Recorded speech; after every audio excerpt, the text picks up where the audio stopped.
Hello' guys welcome back to my YouTube channel. মই আজি আপোনালোকৰ ওচৰলৈ নতুন ভিডিঅ' এটা লৈ আহিছোঁ। আজিৰ ভিডিঅ'ত এই বিষয়ে আপোনালোকক ক'ম যে ICICI বেংকৰ আপোনাৰ IFSC কোডটো কেনেকৈ আপুনি চেক কৰিব পাৰিব। আজিৰ ভিডিঅ'তে সকলো আলোচনা কৰিম। ভিডিঅ'টো প্ৰথমৰ পৰা শেষলৈকে চাব আৰু মোৰ চেনেলটোত প্ৰথমবাৰলৈ আহিছে যদি চেনেলটো ছাবস্ক্ৰাইব কৰি কাষত থকা বেল আইকনটো প্ৰেছ কৰি অল কৰি দিব। আহিবলগীয়া ভিডিঅ'ৰ ন'টিফিকেশ্যন সকলোতকৈ আগত আপুনি আপোনাৰ মোবাইলত পাই থাকিবলৈ। তেন্তে বলক ভিডিঅ'টো আৰম্ভ কৰোঁ। প্ৰথমতে আপোনাৰ মোবাইলত আপুনি ক্ৰম ব্ৰাউজাৰটো অ'পেন কৰিব আৰু ইয়াতে আপুনি টাইপ কৰিব IFSC কোড চাৰ্চ RBI।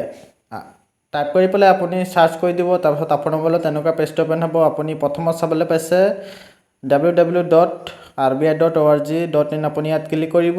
ইয়াত আপুনি ক্লিক কৰাৰ পিছত আপোনাৰ মোবাইলত এনেকুৱা পেজ এটা অ'পেন হ'ব। তাৰপিছত আপুনি চাবলৈ পাইছে ইয়াত দিয়া আছে IFSC কোড। তাৰ ছাইডত এইটো দিয়া আছে চাবলৈ পাইছে বেংক নেম।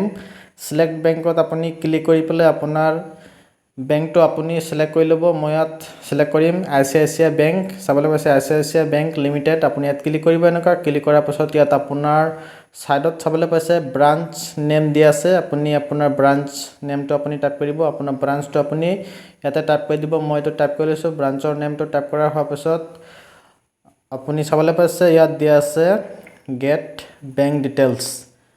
আপুনি এই গেট বেংক ডিটেইলছত আপুনি ক্লিক কৰিব। ইয়াত আপুনি ক্লিক কৰাৰ হোৱাৰ পিছত আপোনাৰ মোবাইলত ICICI বেংকৰ IFSC কোডটো চাবলৈ পাই যাব। চাবলৈ পাইছে ইয়াত ব্ৰাঞ্চৰ নাম দিয়া আছে, তাৰ ছাইডত IFSC কোডটো দিয়া আছে। তো ভিডিঅ'টো ভাল লাগিলে লাইক কৰিব, শ্বেয়াৰ কৰিব আৰু ছাবস্ক্ৰাইব কৰি কাষত থকা বেল আইকনটো প্ৰেছ কৰি অল কৰি দিব। থেংকছ ফৰ ৱাচিং।